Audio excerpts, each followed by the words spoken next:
আসসালামু আলাইকুম চেয়ারম্যান সাহেব। ওয়ালাইকুম আসসালাম। কি মেম্বার সাহেব, কি হয়েছে? এই একটা সমস্যা হয়েছে, বসেন। लेकिन ये साला कर क्या रहा है यहाँ पे? ওই যে খানার বইরে ঝগড়া লাগছে, ওদের বিষয়টা একটু সমাধান করে দিন। এই তোরা ঝগড়া করছস কেন? চেয়ারম্যান সাহেব, এই ভয়রা আমার কাছ থেকে 500 টাকা ধার নিছে।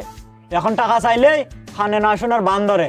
এই খানা, তোরে লাস্ট ওয়ার্নিং দিতেছি, তুই আমার নানি রেডি অনেক বাজে কথা বলছস, আর যদি একটা বাজে কথা বলস তাইলে তোর খবর কইরা চাইরা দিমু।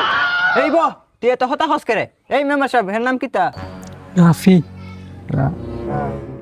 ও এই তুই রমজান ভাই ফুলা না রে? জি চেয়ারম্যান সাহেব। দেখছেন চেয়ারম্যান সাহেব, দেখছেন এই হালাই এমনি সব শুনে, শুধু আমি টাকা চাইলেই কিচ্ছু শুনে না। এই তুই চুপ থাক। তোরা বেড়া 2 দিনের ফুলা ফান মুরব্বীদের সামনে তো চিল্লা ফেলা খরচ। তোর বাপ তো বেড়া আমরা সিনিয়র, তারপরেও আমরা সম্মান দে। হ্যালো প্রধান, বেশিরভাগ নয় কি করি? চেয়ারম্যান সাহেব মুখে কথা কো। চেয়ারম্যান সাহেব এখন বিচার করে দিব, আর আমি একটা চাউন্ড না থাকে। মেম্বার সাহেব ছোট মানুষ বুঝছে না। এই তুই কি হের কাছ থেকে কোনো টাকা ধার নিছস? কি নিজের বউকে নিয়ে কেউ এরকম বাজে কথা বলতে পারে? বিশ্বাস করেন চেয়ারম্যান সাহেব, ও যেটা বলছে আমি ওর বউর সাথে আস্তাগফিরুল্লাহ, আমি ওরকম ছেলেই না। এই বাঙ্গির পোলা, অনেক সহ্য করছি, এখন আমার বউরে নিয়ে বাজে কথা কইছস, আর সহ্য করা হইব না।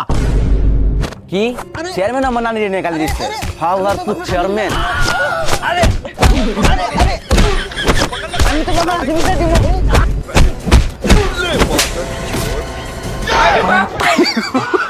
मतलब वो अलग ही लेवल का बंदा था। চেয়ারম্যান সাহেব, আমাদেরকে তো মারছে, এই মারের বিচারটা করে দেন।